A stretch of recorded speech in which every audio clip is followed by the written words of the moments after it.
Bismillahirrahmanirrahim. Assalamualaikum warahmatullahi wabarakatuh. Alhamdulillahi rabbil alamin, alladzi an'ama alaina bi ni'matil iman wal islam, walladzi arsala rasulahu bil huda wa dinil haq liyudhhirahu 'ala ad-dini kulli wa kafa billahi syahida. Asyhadu an la ilaha illallah wahdahu la syarikalah wa asyhadu anna Muhammadan abduhu wa rasuluh alladzi la nabiyya ba'dah. Hadirin ikhwatu iman, jemaah majlis tafsir Illiyin yang mudah-mudahan senantiasa diberkahi dan diridhoi Allah Subhanahu wa taala. Kajian tafsir di Majlis Tafsir Illiyin pada kesempatan ini membahas surat An-Nisa ayat 80. Halaman 91 An-Nisa ayat 80. Kita bahas tadinya dulu. Mai idgham bigunna, nun mati ketemu ya secara terpisah. Jadi membacanya nun diidghamkan, dimasukkan ke ya bigunna dengan mendengung. Tahan dua ketukan biar terdengar mendengung. Mai yuti'ir, ya yuti'ir, ini alif lam samsiyah atau idgham samsiyah. Asalnya itu ini ainnya itu disukun gitu. Tapi kemudian diaktifkan dengan kasrah karena bertemu dengan lam sukun. Jadi idgham samsiyah. Rasu mantami wawu faqad qalqalah sugro, huruf dal yang sukun yang mati di tengah-tengah kalimat. Jadi dipantulkan ya, dikolkolahkan secara ringan. Faqad dikira-kira aja ringannya itu. Apa matabi'i alif Allah tabhim. Lafdul jalalah atau lebih spesifiknya huruf lam didahului fathah, maka dibaca tebal Allah. Di situ boleh berhenti, tapi bagusnya bersambung. Ada wakaf sili di situ. Wa man ifah hakiki. Nun mati ketemu ta secara terpisah. Jadi betul-betul dibaca samar. Wa man tawalla mad badal. Fama ana majais munfasil. Jadi dibacanya luar biasa gitu Pak, panjangnya luar biasa, tidak tobi'i, tidak biasa, tapi luar biasa, lebih dari dua ketukan, bisa 4, bisa 6. Fama arna tabhim. Jadi kalau bicara tarkik tipis dan tabhim tebal, itu kaitannya dengan dua huruf. Pertama lam, yang kedua ro. Kalau ada lam sukun atau ro sukun didahului kasroh, maka dibacanya tipis tarkik. Kalau didahului fathah atau doma, dibacanya tebal atau tabhim. Nah ini tabhim nih. Ro sukun didahului fathah ar. Salna mad badal alain mad lain. Tapi panjangnya tidak seperti mad lain jatuh pada waqaf. Makanya ada perbedaan pendapat di sini. Ada yang membacanya agak panjang, ada yang membacanya qasar, pendek. Alaihim idhar safawi, mim sukun ketemu ha secara terpisah.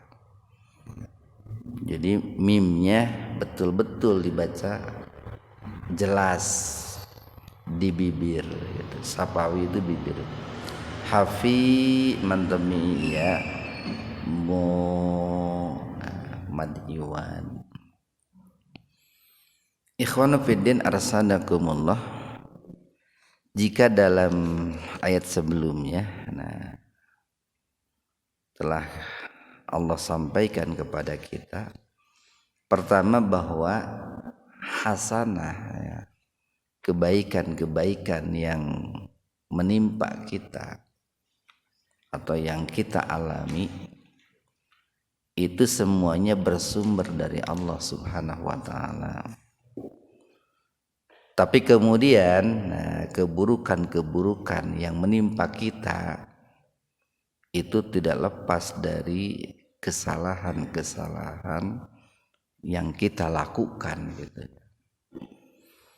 Walaupun tentu dua-duanya baik hasanah atau sayyi'ah itu termasuk sayyi'ah itu tidak lepas dari ketetapan Allah. Kenapa? Karena ketika orang berbuat sayyi'ah, keburukan, itu kan menggunakan keinginan dan kekuatan yang Allah berikan gitu. Tetapi tentu keinginan dan kekuatan yang Allah berikan itu bukan untuk digunakan dalam keburukan gitu, tapi digunakan dalam kebaikan. Makanya ketika orang mendapatkan sayyi'ah, keburukan ya, sekalipun menggunakan keinginan dan kekuatan dari Allah, jangan disandarkan kepada Allah gitu. Karena Allah tidak menghendaki seperti itu. Kita sering berikan sebuah ilustrasi begini. Orang tua memberikan uang jajan kepada anaknya setiap hari. Katakanlah 50.000. Orang tua memberikan uang jajan 50.000 itu untuk kebaikan. Untuk kebaikan, katakanlah untuk bekal sekolah gitu ya. Untuk bisa makan ketika jam istirahat, biar tidak sholat trik gitu Pak ya. Tidak lesu, tidak lemah. Tapi kemudian oleh anaknya itu malah dibelikan miras gitu. Nah tentu itu jangan dikatakan bahwa si anak membeli miras itu disuruh oleh orang tua. Dia ditanya, kenapa kamu beli miras? Saya disuruh orang tua. Nggak bisa. Kenapa kamu mengatakan disuruh orang tua? Kan saya diberi uang jajan sehari 50.000. Nah itu. Padahal orang tua memberi uang jajan 50.000 itu bukan untuk beli miras itu. Nah sama Allah pun berikan keinginan dan kekuatan sekalipun kepada koruptor, kepada preman, kepada pembunuh. Sama Allah berikan keinginan dan kekuatan.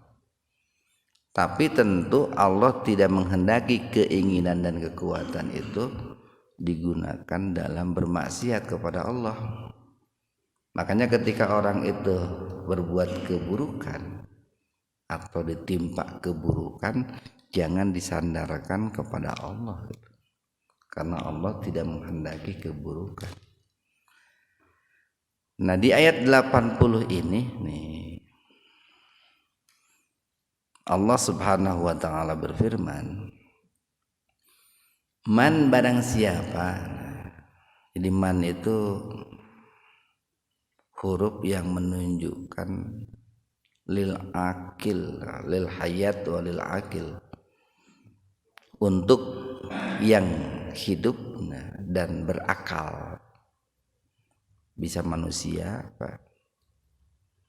Bisa juga malaikat gitu. Bisa juga ya Allah tentu maha hidup dan maha berakal. Beda dengan ma. Kalau ma itu untuk yang mati dan tidak berakal. Kalau man pakai nun yang hidup dan berakal. Karena perintah taat itu hanya ditujukan kepada yang hidup dan berakal. Yang hidup tidak berakal tidak diperintahkan untuk taat. Yang berakal tapi mati tidak diperintahkan juga untuk taat. Jadi man barang siapa yuti'i, yang mentaati. Secara sederhana taat itu artinya menemani, membersamai atau mengikuti. Itu taat itu seperti itu. Tentu dalam kebaikan gitu. Jadi tidak ada ketaatan kalau bukan dalam kebaikan. Tidak ada ketaatan dalam keburukan. Di hakikat taat itu dalam kebaikan, Pak.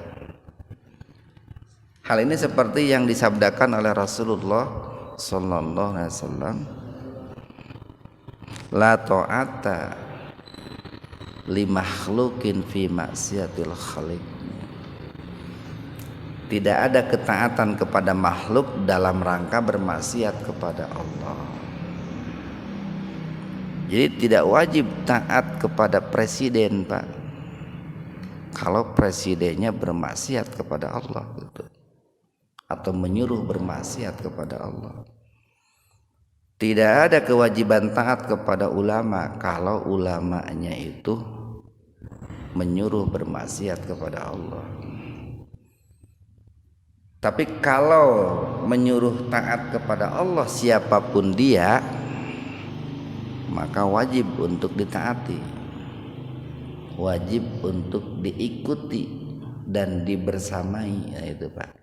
Kan tadi makna sederhana dari taat itu adalah menemani, membersamai, mengikuti. Wa may yuti'ir rasulah, barang siapa yang taat kepada Rasul, faqad nafa, maka qad nyata-nyata, sungguh-sungguh.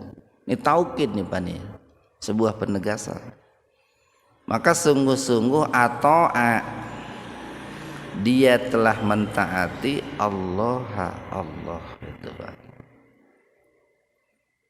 Jadi barang siapa yang taat kepada Rasul, maka dia sudah taat kepada Allah gitu.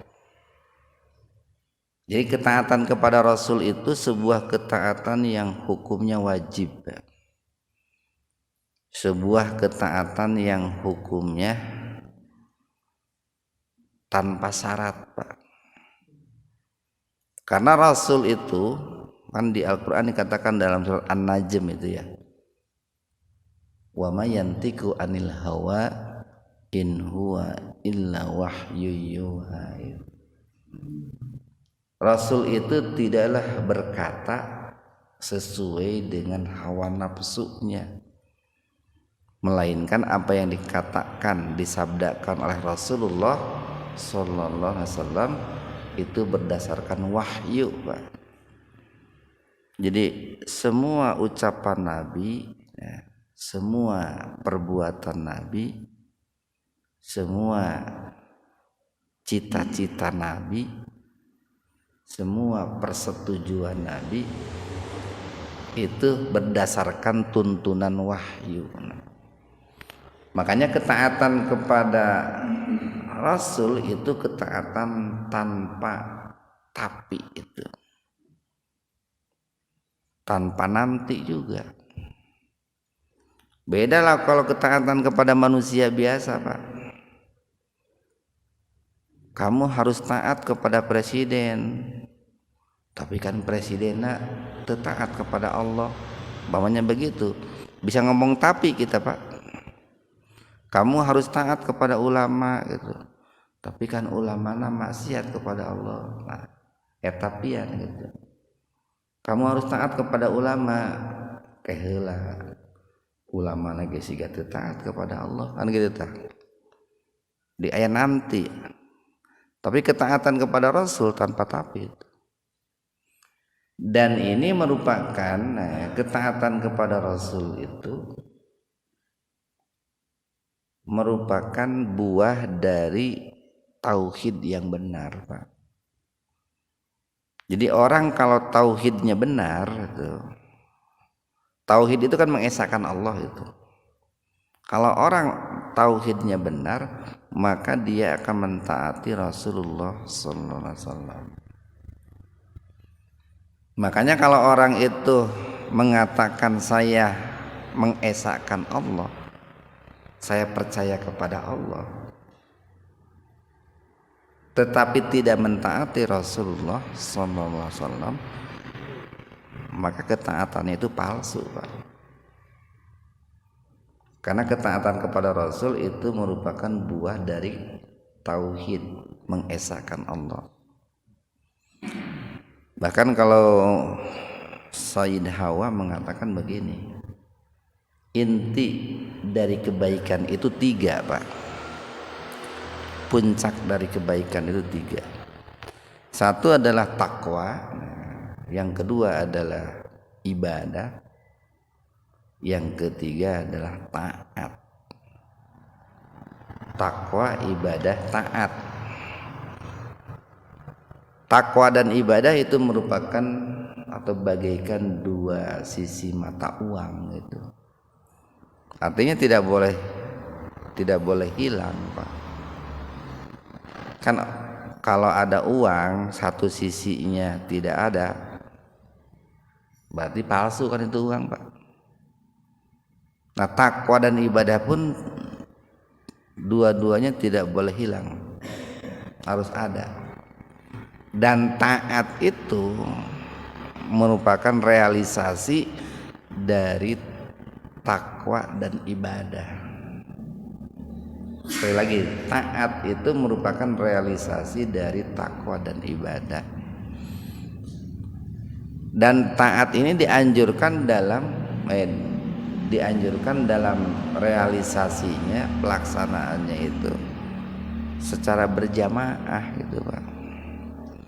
Jadi taat kepada Allah dan taat kepada Rasul itu termasuk kepada ulil amri dari kalangan orang beriman, itu dilakukan secara berjamaah gitu. Bukan sendiri-sendiri, berjamaah gitu. Jadi barang siapa yang taat kepada Rasul, maka dia itu sudah taat kepada Allah Subhanahu wa taala. Alasannya karena Rasul tidak mungkin menyuruh berbuat maksiat kepada Allah.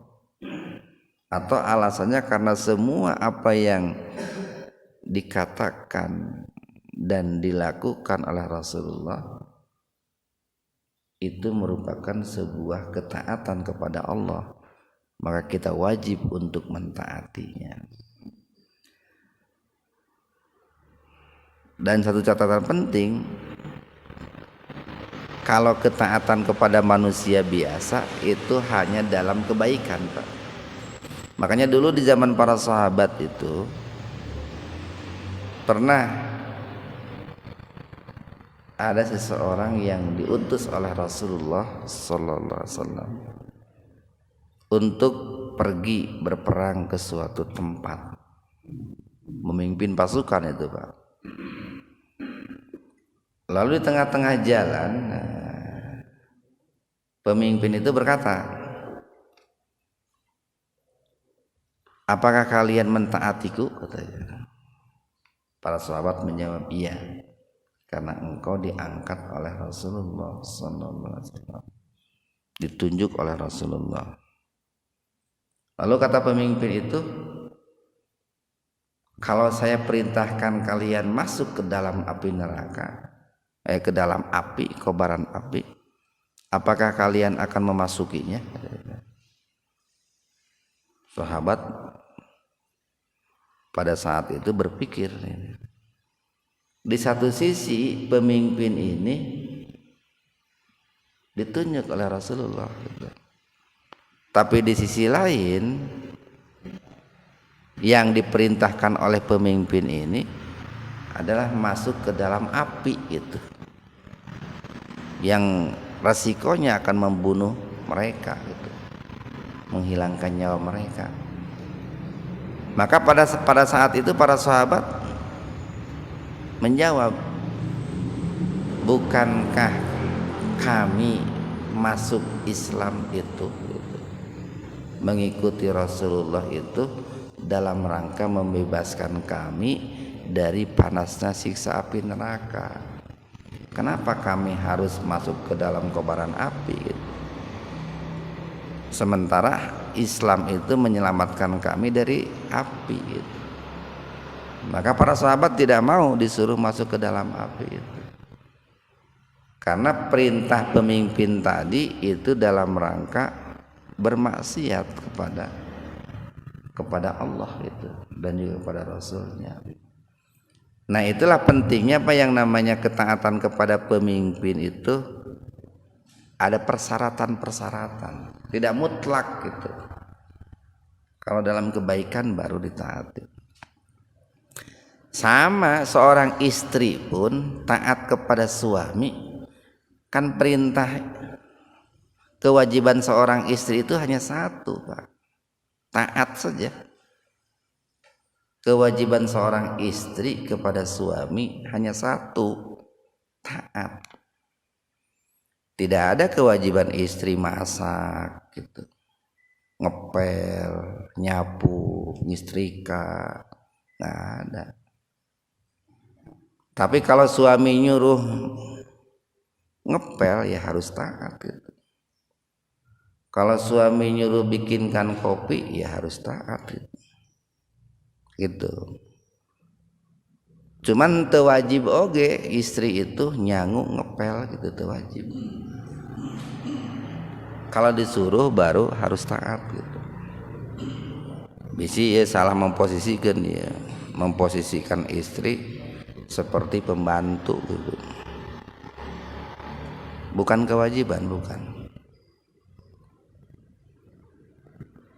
Kita lanjutkan nih. Waman, dan barang siapa tawalla berpaling, atau juga bisa bermaksiat, Pak.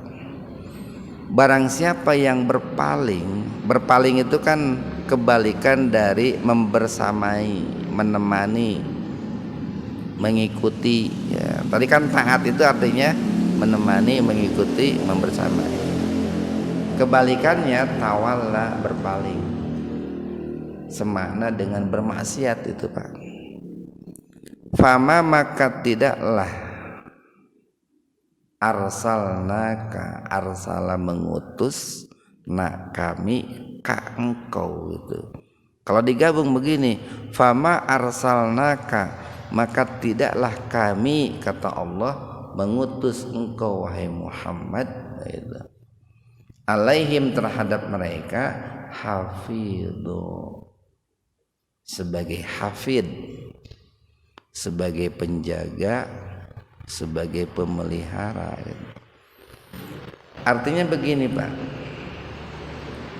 Jadi saking cintanya Rasulullah sallallahu alaihi wasallam kepada manusia, kepada umatnya, Rasulullah itu sangat menginginkan kalau umat manusia itu semuanya mendapatkan hidayah, kalau semua umat manusia itu terbebas dari siksa api neraka. Itu keinginan Rasulullah itu luar biasa itu. Kalau di ayat lain itu kan disebutkan azizun alaikum harisun. Sangat haris itu kan hirsun, Pak. Hirsun itu semakna dengan tamak. Jadi keinginan yang sangat luar biasa yang dimiliki oleh Rasulullah, karena beliau sangat rauf, sangat rahim, agar umat manusia itu dapat hidayah, terbebas dari siksa api neraka. Sampai-sampai ketika ada umat manusia yang tersesat atau tidak mau menerima hidayah, Rasulullah itu suka sesak dadanya itu, kasihan, sedih, sesak dadanya itu. Tetapi ini diingatkan oleh Allah, saya itu, kata Allah, mengutus engkau wahai Muhammad bukan untuk menjaga dan memelihara mereka yang bermaksiat kepadaku, yang tidak mentaatimu gitu. Jadi nggak usah bersedih terlalu berlebihan gitu, nggak usah terlalu sesak dadamu itu, nggak usah. Kan di surat apa tuh? Wa wajadaka dolang waduha wal laili idza yaghsa. Waduha wal laili idza yaghsa. Kumaha itu teh poe deui. Dibalik jeung wasamsi waduha itu. Wa wajadaka dolang pahada kan gitu ya. Sampai digambarkan dalam Al-Qur'an itu Rasulullah itu apa ya? Membungkuk gitu, membungkuk Pak, sambil digambarkan seolah-olah Rasulullah itu membungkuk saking beratnya gitu, menanggung beban pikiran ketika manusia itu tersesat gitu, apa? Ketika manusia itu tersesat. Nah, diingatkan oleh Allah, fama arsalnaka alaihim hafidho, kami itu mengutusmu wahai Muhammad, mengangkat engkau wahai Muhammad sebagai Rasul, bukan untuk menjadi penjaga, pemelihara mereka orang-orang yang berpaling gitu. Tugasmu itu kan di ayat lain hanya menyampaikan saja gitu. Wa ma 'alaika illal balagul mubin, hanya menyampaikan saja. Tentu menyampaikan dengan maksimal gitu Pak, dengan maksimal, dengan berbagai macam upaya, berbagai macam cara, berbagai macam metode, Pak, dimaksimalkan gitu. Dengan lembut, merangkul, dengan tegas, katakanlah bahasa zaman sekarang menegur gitu Pak. Itu dilakukan itu. Nah, kalau sudah dilakukan semua macam cara, upaya, metode, ya diserahkan saja kepada Allah Subhanahu wa taala. Nah, ini sebagai sebuah hiburan juga bagi Rasulullah dari Allah. Jangan terlalu bersedih gitu, jangan terlalu khawatir gitu, jangan terlalu berkecil hati, jangan sampai menjadikan dadamu sesak gitu. Dan ini juga penting dipahami oleh para pendakwah, para ulama, para kiai gitu Pak. Tugas kita itu hanya menyampaikan. Kalau sudah menyampaikan dengan maksimal, itu diserahkan saja kepada Allah nanti hasilnya itu. Apakah mereka itu mentaati atau berpaling? Nah, itu diserahkan saja kepada Allah. Satu ayat lagi. Wa yaquluna, dan mereka mengatakan, nah, siapa mereka di sini? Orang-orang munafik, Pak. Orang-orang munafik yang berpaling dari Rasulullah sallallahu alaihi wasallam. Mereka berkata, ta'atun, kami ini mentaatimu wahai Muhammad. Jadi orang-orang munafik itu kalau di hadapan Rasulullah sallallahu alaihi wasallam, mereka mengatakan kami taat kepadamu, sami'na wa ata'na, kami akan selalu menemanimu, baik suka ataupun duka gitu. Kami akan selalu bersamamu baik dalam keadaan aman ataupun dalam keadaan terancam. Kami akan selalu tunduk patuh kepadamu baik dalam menjalankan perintah atau meninggalkan larangan. Faida, maka apabila barozu, barozu itu pergi ya, meninggalkan. Maka apabila mereka meninggalkan min indika dari sisimu, maka apabila mereka itu berpisah dari sisimu, bayata itu asal katanya sama, asal katanya itu bata yabitu. Nanti bisa muncul kata bait, Pak. Bait itu rumah. Bisa juga muncul kata bata yabitu itu malam, Pak. Nah, biasanya Pak, dari kata rumah dan kata malam itu berkaitan erat dengan ini, siasat, strategi gitu Pak. Biasanya orang membuat siasat itu di rumah di malam hari itu Pak. Itu kalau di truk muncul kata bayata itu begitu. Jadi biasanya orang itu membuat strategi itu di rumah dan di malam hari. Makanya dimaknai di Al-Quran itu membuat siasat, membuat tipu daya.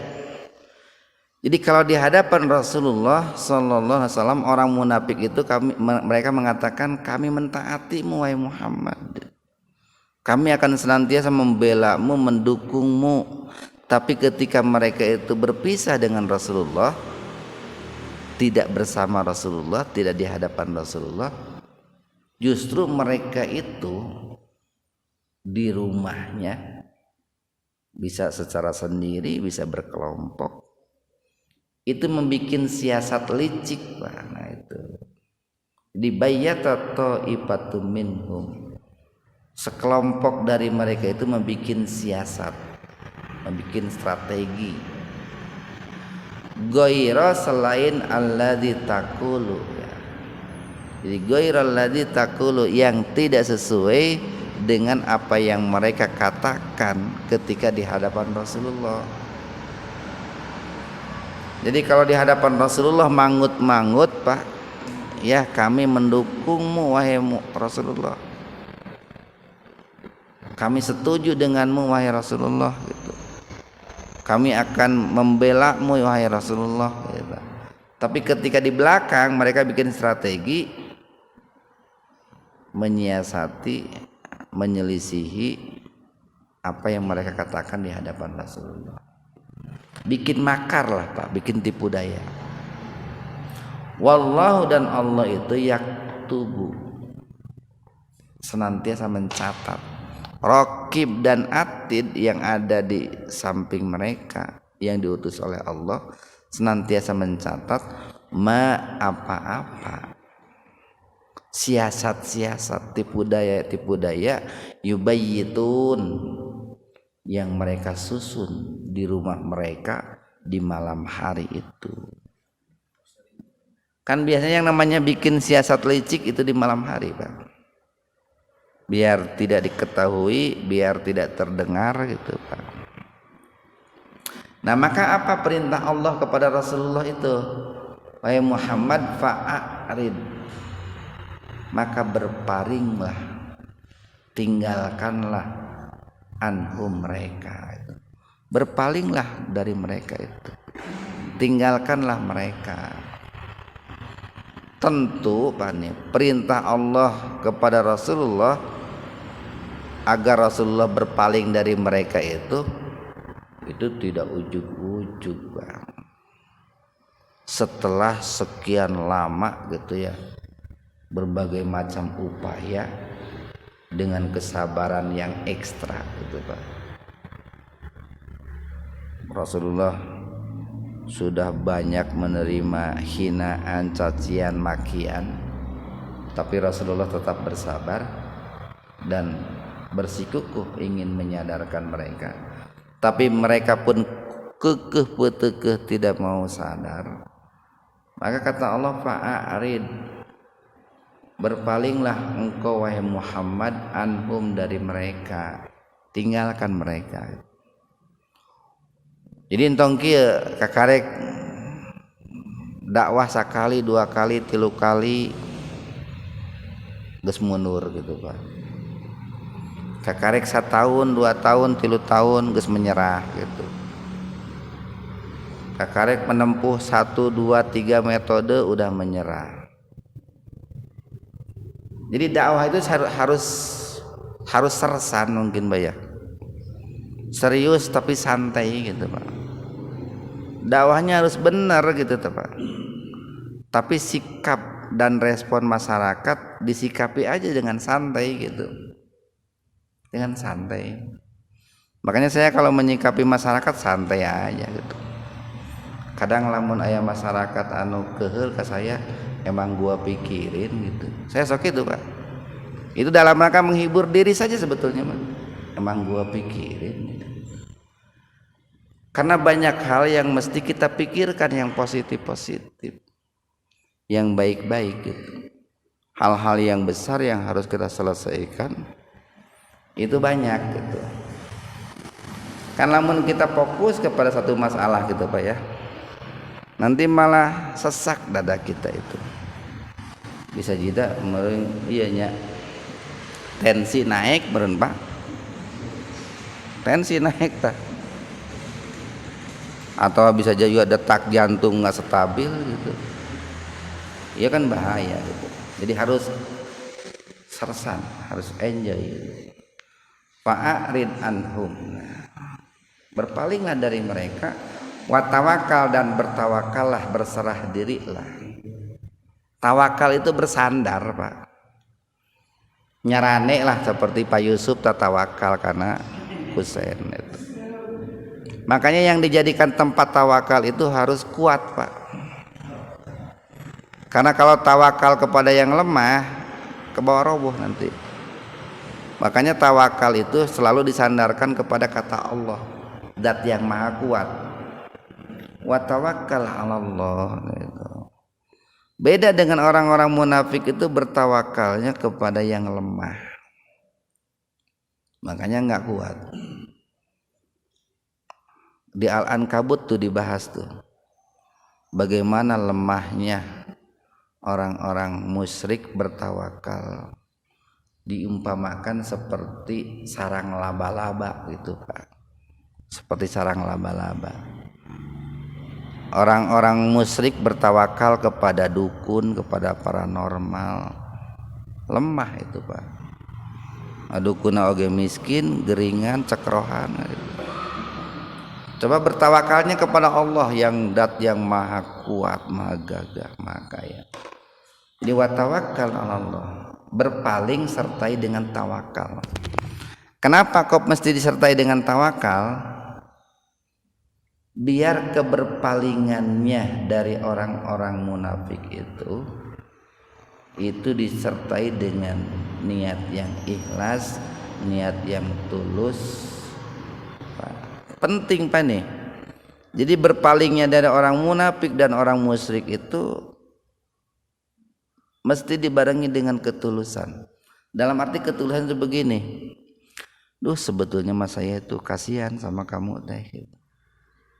Ingin sekali kamu itu menjadi orang yang baik, orang yang taat.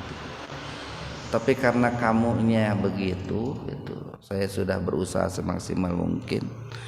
Ya bagaimana lagi itu, terpaksa saya berpaling darimu. Nah gitu Pak. Bukan berpaling karena kedengkian, bukan, tapi justru karena ketulusan Pak. Makanya penting berpaling itu disertai dengan tawakal kepada Allah. Wa kafa, dan cukuplah billahi Allah wakila, sebagai wali, sebagai wakil. Cukuplah Allah sebagai wakil. Wakil itu kan begini, Wakil itu yang mengcover semua kebutuhan kita, yang mengcover semua, yang menyelesaikan semua persoalan problem kita. Nah, yang bisa mengcover, menyelesaikan semua permasalahan problem hidup kita, termasuk dalam dunia dakwah, dalam rumah tangga, itu hanyalah zat yang maha kuat, yaitu Allah Subhanahu wa ta'ala. Nah, mudah-mudahan ada manfaatnya untuk kita semua. Subhanakallahumma wa bihamdika asyhadu an la ilaha illa anta astaghfiruka wa atubu ilaik. Assalamualaikum warahmatullahi wabarakatuh.